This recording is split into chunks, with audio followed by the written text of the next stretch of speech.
कहानी की शुरुआत होती है बेन और लॉरा से, जो अपनी सालगिरह मना रहे होते हैं। दोनों तय करते हैं कि इस बार कुछ अलग किया जाए। रोजमर्रा की भागदौड़ से दूर वे खुले समुद्र में कुछ शांत दिन बिताना चाहते हैं। इसलिए वे अपनी नाव लेकर समुद्र की ओर निकल पड़ते हैं, जहाँ सिर्फ वे दोनों हों और बाकी दुनिया से पूरी दूरी। शुरुआत में सब कुछ बिल्कुल परफेक्ट लगता है। मौसम शांत होता है, समुद्र भी आराम से बह रहा होता है और दोनों इस पल को खुलकर जी रहे होते हैं। लेकिन तभी लॉरा दूर समुद्र के बीच एक खूबसूरत सा द्वीप देखती है। वह शांत और बिल्कुल अनछुआ दिखाई देता है। लॉरा तुरंत वहाँ रुकने की इच्छा जताती है। बेन को यह जगह थोड़ी अजीब लगती है। उसे अंदर ही अंदर कुछ गलत महसूस होता है, लेकिन वह माहौल खराब नहीं करना चाहता, इसलिए वह मान जाता है। दोनों अपनी बड़ी नाव को दूर छोड़ देते हैं और एक छोटी रबर बोट लेकर द्वीप की तरफ बढ़ने लगते हैं। लेकिन जैसे ही वे किनारे पर कदम रखते हैं, सब कुछ बदल जाता है। बाहर से सुंदर दिखने वाला वह द्वीप अंदर से पूरी तरह सुनसान होता है। वहाँ कोई आवाज नहीं, कोई इंसान नहीं, बस कीचड़, सूनी जमीन और अजीब सी खामोशी। थोड़ी दूर उन्हें एक छोटी झोपड़ी दिखाई देती है। उन्हें लगता है शायद वहाँ कोई रहता होगा। वे काफी देर तक आसपास खोजते हैं, लेकिन उन्हें कुछ नहीं मिलता। बेन कहता है कि अब वापस चलना चाहिए, लेकिन लॉरा थोड़ी और जगह देखने की जिद करती है। जैसे जैसे वे अंदर की तरफ बढ़ते हैं, उन्हें पुराने और जंग लगे मशीनें दिखाई देती हैं। ऐसा लगता है जैसे कई साल पहले यहाँ कोई काम करता था, शायद वैज्ञानिक या कोई रिसर्च टीम। लेकिन अब सब कुछ छोड़ दिया गया होता है। काफी देर भटकने के बाद दोनों बैठ जाते हैं, थोड़ा आराम करते हैं और बात करने लगते हैं। तभी बेन की नजर आसमान पर जाती है। अचानक मौसम बहुत तेजी से बदल रहा होता है। आसमान काला पड़ने लगता है। बेन तुरंत समझ जाता है कि एक बड़ा तूफान आने वाला है। दोनों बिना समय गंवाए अपनी छोटी नाव की तरफ भागते हैं और बड़ी नाव तक पहुँचने की कोशिश करते हैं। लेकिन इससे पहले कि वे वापस पहुँच पाते, तूफान शुरू हो जाता है। बड़ी बड़ी लहरें उनकी नाव से टकराने लगती हैं। कुछ ही पल में नाव पलट जाती है और दोनों ठंडे पानी में जा गिरते हैं। अब उनके पास कोई रास्ता नहीं बचता। आगे बढ़ने के बजाय वे वापस उसी द्वीप की तरफ तैरने लगते हैं। जब तक वे किनारे तक पहुंचते हैं, वे पूरी तरह थक चुके होते हैं। उनके शरीर ठंड से कांप रहे होते हैं और डर साफ दिखाई देता है। द्वीप पर कोई सुरक्षित जगह नहीं होती। किसी तरह वे छोटी सी आग जलाते हैं और पूरी रात डर के बीच गुजारते हैं, बस जिंदा रहने की कोशिश करते हुए। सुबह होती है, लेकिन हालात बेहतर होने के बजाय और खराब हो जाते हैं। उनकी बड़ी नाव पूरी तरह गायब हो चुकी होती है। लॉरा तुरंत बेन से पूछती है कि क्या उसने नाव सही तरीके से बांधी नहीं थी, लेकिन बेन को पूरा यकीन होता है कि उसने सब ठीक किया था। दोनों समझ जाते हैं कि तूफान उनकी नाव को बहा कर ले गया। उम्मीद में वे द्वीप की सबसे ऊंची जगह पर चढ़ते हैं, ताकि शायद दूर कहीं नाव दिखाई दे जाए। लेकिन चारों तरफ सिर्फ समुद्र होता है, कहीं कुछ नजर नहीं आता। तभी उन्हें सच का एहसास होता है। वे इस द्वीप पर पूरी तरह फंस चुके हैं। आसपास कोई नहीं, मदद का कोई रास्ता नहीं। और तभी एक और बुरी खबर सामने आती है। उनकी छोटी नाव का ईंधन भी खत्म हो चुका होता है। इसका मतलब अगर वे यहाँ से निकलने की कोशिश भी करें तो उन्हें चप्पू चलाकर जाना होगा। लेकिन दूरी इतनी ज्यादा होती है कि यह लगभग नामुमकिन लगता है। सबसे पहले लॉरा इस सच्चाई को समझती है। वह बेन से कहती है कि ऐसे समुद्र में निकलना मौत को बुलाने जैसा होगा।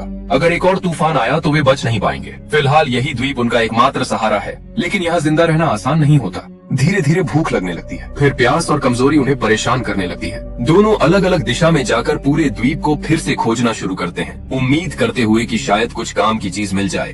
काफी तलाश के बाद उन्हें एक मीठे पानी का स्रोत मिल जाता है। यह उनके लिए बहुत बड़ी राहत होती है। वे पानी पीते हैं, जो भी बर्तन मिलते हैं उनमें भरते हैं और तूफान के बाद पहली बार थोड़ा सुकून महसूस करते हैं। लेकिन सिर्फ पानी काफी नहीं होता, उन्हें खाने की भी जरूरत होती है। रात के समय वे मजबूरी में पत्ते खाकर पेट भरने की कोशिश करते हैं। उनके पास न फोन होता है, न रेडियो और न ही किसी से संपर्क करने का कोई तरीका। इसीलिए वे जमीन पर एक बड़ा SOS साइन बनाते हैं, ताकि अगर कोई जहाज या हेलीकॉप्टर ऊपर से गुजरे तो शायद उन्हें देख सके। लेकिन अंदर ही अंदर वे जानते होते हैं कि अब सब कुछ किस्मत पर टिका है। दिन गुजरने लगते हैं, फिर और दिन बीतते हैं। वे पुरानी मशीनों के हिस्सों से एक छोटा सा ठिकाना बनाते हैं। उन्हें एक डिब्बा भी मिलता है जिसमें वे पानी जमा कर सकते हैं। धीरे धीरे यह संघर्ष उनकी रोज की जिंदगी बन जाता है। अब उनका हर दिन सिर्फ एक ही चीज के लिए होता है, किसी तरह जिंदा रहना। हर दिन बेन और लॉरा खाने की तलाश में निकलते हैं, लेकिन ज्यादातर समय उन्हें खाली हाथ लौटना पड़ता है। कभी कुछ पत्ते मिलते, कभी थोड़ी बहुत चीजें, लेकिन जिंदा रहने के लिए इतना काफी नहीं होता। धीरे धीरे उनकी ताकत कम होने लगती है। फिर एक दिन उन्हें द्वीप पर कुछ ऐसा मिलता है जो उन्हें अंदर तक हिला देता है। वहाँ 3 कब्रें बनी होती हैं। इसका मतलब साफ होता है कि वे इस जगह पर फंसने वाले पहले लोग नहीं हैं। उनसे पहले भी कोई यहाँ आया था और शायद कभी वापस नहीं जा पाया। यह बात लॉरा को अंदर से तोड़ देती है। उसकी उम्मीद धीरे धीरे खत्म होने लगती है। लेकिन बेन उसे संभालने की कोशिश करता है। वह बार बार कहता है कि उन्हें हार नहीं माननी चाहिए, शायद किसी दिन कोई मदद जरूर आएगी। लेकिन सिर्फ उम्मीद से पेट नहीं भरता। कई दिनों तक सही खाना न मिलने की वजह से लॉरा की हालत बिगड़ने लगती है। कमजोरी इतनी बढ़ जाती है कि एक दिन वह अचानक गिर पड़ती है। बेन उसे उठाकर वापस उनके छोटे से ठिकाने तक लाता है। वह खुद को पूरी तरह बेबस महसूस करता है। अगली सुबह जब लॉरा की आंख खुलती है तो उसके अंदर कुछ बदल चुका होता है। वह साफ कहती है कि अब वे सिर्फ किसी के आने का इंतजार नहीं कर सकते। अगर जिंदा रहना है तो खुद कुछ करना पड़ेगा। यहीं से उनका संघर्ष और कठिन हो जाता है। है। लॉरा लकड़ियां उठाती है और उन्हें तेज बनाना शुरू करती है। अब वे शिकार करने वाले हैं। कुछ समय बाद दोनों अपनी छोटी नाव लेकर द्वीप के दूसरे हिस्से की तरफ जाते हैं। तभी उन्हें एक ऐसी चीज दिखाई देती है जो उन्होंने बहुत समय से नहीं देखी होती, जिंदगी। वहाँ पेंगुइनों का एक झुंड होता है। लॉरा उन्हें देखकर कुछ पल के लिए रुक जाती है। उसकी आंखों में राहत भी होती है और दर्द भी। वह समझ जाती है कि अब क्या करना पड़ेगा। उसने कभी किसी जानवर को नहीं मारा था। उसने शायद कभी सोचा भी नहीं था कि उसे ऐसा करना पड़ेगा। लेकिन अब हालात अलग होते हैं। यह सिर्फ खाना नहीं बल्कि जिंदा रहने की लड़ाई होती है। भारी मन और आंखों में आंसू लिए वे शिकार करते हैं और कई दिनों बाद पहली बार उन्हें ठीक से खाना मिलता है। धीरे धीरे उनकी जिंदगी थोड़ी संभलने लगती है। उनके पास पानी होता है, खाना होता है और अब वे इस जगह पर जीना सीख चुके होते हैं। लेकिन एक चीज अब भी उनके पास नहीं होती, घर लौटने का रास्ता। हर दिन वे समुद्र किनारे जाते हैं और दूर तक देखते रहते हैं। शायद कोई नाव दिख जाए, कोई जहाज या किसी इंसान की मौजूदगी का कोई निशान। लेकिन हर शाम वे निराश होकर लौट आते हैं। दिन बीतते हैं, फिर हफ्ते गुजरते हैं और धीरे धीरे महीने निकल जाते हैं। फिर एक दिन सब कुछ फिर बदल जाता है। वे हमेशा की तरह शिकार करने जाते हैं, लेकिन इस बार वहाँ कोई पेंगुइन नहीं होता। पूरा इलाका खाली होता है। उनका सबसे बड़ा सहारा अचानक खत्म हो चुका होता है। लॉरा के चेहरे पर साफ दिखाई देता है कि अब वह टूट चुकी है। यह सिर्फ निराशा नहीं होती बल्कि उम्मीद खत्म होने का पल होता है। उसे वह पहला दिन याद आता है जब वे इस द्वीप पर फंसे थे और अब उसे लगता है कि वे फिर उसी डर और मजबूरी वाली जगह पर वापस आ गए हैं। इस बार लॉरा फैसला कर लेती है। वह बेन से कहती है कि अब उन्हें यहाँ से निकलना होगा। उन्हें छोटी नाव लेकर समुद्र में जाना चाहिए। शायद किस्मत उनका साथ दे और कोई उन्हें देख ले। लेकिन बेन तुरंत मना कर देता है। वह समझाता है कि खुले समुद्र में उनके पास कुछ नहीं होगा, न रास्ता, न दिशा, न कोई गारंटी कि वे बच पाएंगे। कम से कम इस द्वीप पर उनके पास पानी तो है। लेकिन लॉरा उसकी बात नहीं मानती। वह कहती है कि अगर धीरे धीरे यहीं मरना है तो ऐसी सुरक्षा का क्या फायदा। यहीं से दोनों के बीच तनाव बढ़ने लगता है। रात के समय उनकी बहस जारी रहती है। तभी अचानक दूर समुद्र में एक रोशनी दिखाई देती है। दोनों तुरंत बाहर भागते हैं। उन्हें समझ आता है कि वह एक जहाज है, एक असली जहाज। उस पल उनकी सारी थकान और डर गायब हो जाता है। वे किनारे की तरफ दौड़ते हैं, जोर जोर से चिल्लाते हैं, हाथ हिलाते हैं, हर कोशिश करते हैं कि जहाज उन्हें देख ले। लेकिन दूरी बहुत ज्यादा होती है, कोई भी उनकी आवाज नहीं सुन पाता। जहाज धीरे धीरे दूर जाता रहता है और तभी हालात अचानक और गंभीर हो जाते हैं। बेन उस जहाज को देखता है और समझ जाता है कि शायद यही उनका आखिरी मौका है। वह बिना ज्यादा सोचे छोटी नाव की तरफ भागता है। जितना थोड़ा बहुत ईंधन बचा होता है वह सब नाव में डाल देता है। फिर इंजन चालू करके सीधे जहाज की तरफ निकल पड़ता है। लॉरा घबरा जाती है। वह उसे रोकने की कोशिश करती है, चिल्लाकर कहती है कि इतना ईंधन काफी नहीं होगा, वह बीच समुद्र में फंस जाएगा। लेकिन बेन कुछ नहीं सुनता। उसके दिमाग में सिर्फ एक बात होती है, अगर अभी कोशिश नहीं की तो शायद फिर कभी मौका नहीं मिलेगा। और फिर वह अंधेरे समुद्र में दूर निकल जाता है। लॉरा किनारे पर खड़ी बस उसे जाते हुए देखती रहती है। वह कुछ नहीं कर सकती। समय गुजरता है और वही होता है जिसका डर लॉरा को था। बीच समुद्र में नाव का ईंधन खत्म हो जाता है। नाव रुक जाती है। बेन जहाज के करीब तो होता है लेकिन इतना नहीं कि कोई उसे देख सके। जहाज धीरे धीरे आगे बढ़ जाता है और उसी के साथ उनकी उम्मीद भी दूर चली जाती है। द्वीप पर लॉरा उसका इंतजार करती रहती है। एक दिन गुजरता है, फिर दूसरा, लेकिन बेन वापस नहीं आता। धीरे धीरे उसे सच समझ आने लगता है, शायद बेन अब कभी लौटकर नहीं आएगा। यह सोच उसे अंदर से तोड़ देती है। अब वह सच में अकेली रह जाती है। लेकिन इसके बावजूद वह हार नहीं मानती। वह जानती है कि अगर अब उसने उम्मीद छोड़ दी तो सब खत्म हो जाएगा। कुछ और दिन गुजरते हैं। फिर एक सुबह अचानक दरवाजे पर दस्तक होती है। पहले तो लॉरा को यकीन ही नहीं होता। वह धीरे से दरवाजा खोलती है और सामने बेन खड़ा होता है। वह जिंदा होता है लेकिन बहुत बुरी हालत में। उसका शरीर घावों से भरा होता है। उसका पैर बुरी तरह घायल हो चुका होता है। लॉरा उसे देखकर हैरान रह जाती है। बेन दर्द में उसे बताता है कि वह जहाज तक कभी नहीं पहुंच पाया। ईंधन खत्म होने के बाद समुद्र की लहरों ने उसे चट्टानों से टकरा दिया। नाव टूट गई और उसका पैर बुरी तरह जख्मी हो गया। लेकिन उसने हार नहीं मानी। पूरे 4 दिन तक वह खुद को घसीटता रहा, कभी रेंग कर, कभी रुक कर, लेकिन किसी तरह वह वापस लौट आया। अब उसकी हालत बहुत गंभीर होती है।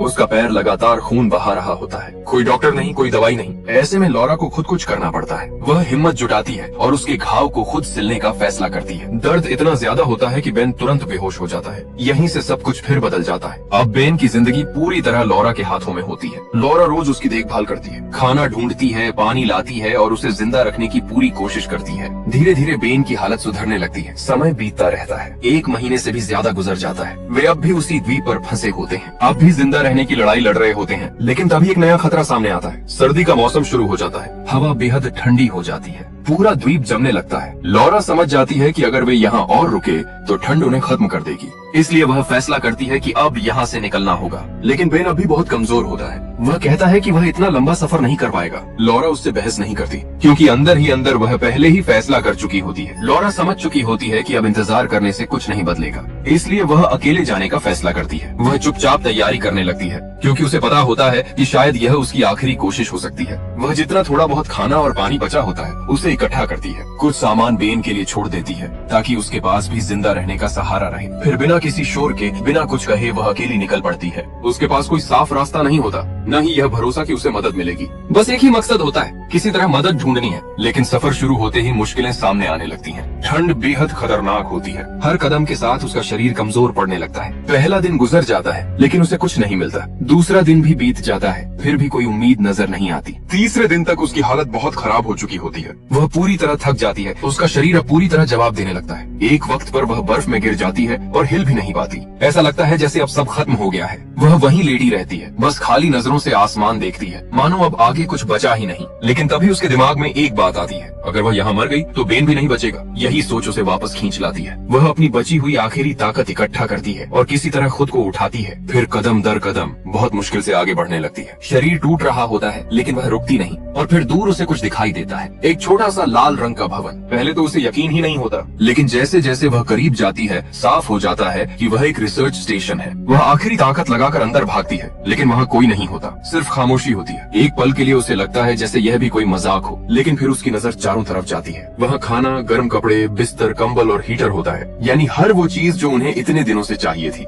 वह पहली बार ठीक से खाना खाती है, अपने शरीर को गर्म करती है और धीरे धीरे उसकी हालत थोड़ी संभलने लगती है। थोड़ी ताकत वापस आने के बाद वह फिर से पूरे स्टेशन को देखती है और उसे कुछ बहुत जरूरी चीज मिलती है, एक स्नो स्लेज और एक नक्शा। यही उनका बाहर निकलने का रास्ता होता है। वह बिना समय गंवाए सामान इकट्ठा करती है, स्लेज तैयार करती है और तुरंत बेन को बचाने के लिए वापस निकल पड़ती है। वापसी का सफर भी आसान नहीं होता, लेकिन अब उसके पास एक मकसद होता है। जब वह वापस द्वीप पर पहुंचती है तब तक रात हो चुकी होती है और तभी उसे सबसे बड़ा झटका लगता है। उनका ठिकाना पूरी तरह टूट चुका होता है। एक भयंकर तूफान ने सब कुछ बर्बाद कर दिया होता है। कुछ पल के लिए उसका दिल रुक सा जाता है। वह चारों तरफ देखती है, बेन को ढूंढती है, लेकिन कहीं कोई निशान नहीं होता। सबसे बुरा शक उसके दिमाग में आता है, शायद बेन अब नहीं बचा, लेकिन वह मानने को तैयार नहीं होती। वह मलबे के बीच उसे ढूंढना शुरू करती है, टूटे हुए हिस्सों को हटाती है और उसका नाम पुकारती है और फिर उसे वह मिल जाता है। बेन मलबे के नीचे दबा होता है, उसका शरीर बर्फ जैसा ठंडा, बिल्कुल बिना हिले, कोई प्रतिक्रिया नहीं। लॉरा एक पल भी नहीं सोचती, वह पूरी ताकत से उसे बाहर निकालती है, स्लेज पर लिटाती है और तुरंत रिसर्च स्टेशन की तरफ दौड़ पड़ती है। अब हर सेकंड बहुत कीमती होता है। जब वह वापस स्टेशन पहुंचती है तो वह जल्दी से बेन के गीले कपड़े उतारती है, हीटर चालू करती है,